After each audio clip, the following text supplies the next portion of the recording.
ถามมื้อนี้เจ้าอยากจะเป็นเจ้าของแบรนด์แต่ติดที่ว่าบ่มีเงินทุนหรือบ่กล้าที่จะลงทุนก็ตามเนาะบอกเลยยุคเศรษฐกิจนี้เนาะบ่จำเป็นที่จะต้องลงทุนก็สามารถเป็นเจ้าของแบรนด์เป็นเจ้าของธุรกิจได้แล้วและมื้อนี้ตี้จะมาบอกช่องทางเนาะนั่นก็คือตัวนี้เลยปูพื้นฐานในการเป็นเจ้าของแบรนด์ได้เลยและสินค้า2ตัวนี้จะเฮ็ดให้เจ้าเป็นเจ้าของแบรนด์เองเลยเนาะโดยที่เจ้าบ่ต้องจ่ายเงินลงทุนเลยช่องทางใดคือตัวนี้เลยเนาะจากราคาปกติเซตนี้นะจะ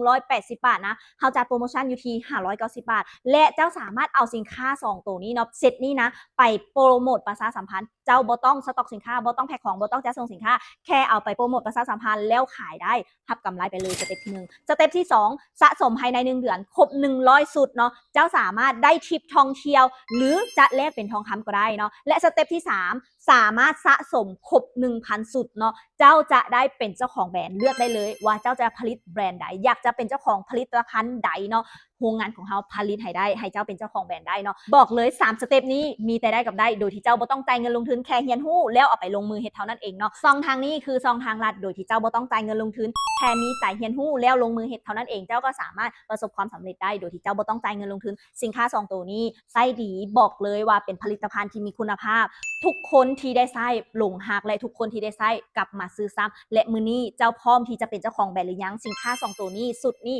พร้อมที่จะเฮ็ดให้เจ้าเป็นเจ้าของแบรนด์ได้แล้วสนใจสามารถเข้ามาทักแชทหรือจิ้มลิงก์หน้าโปรไฟล์ได้เลย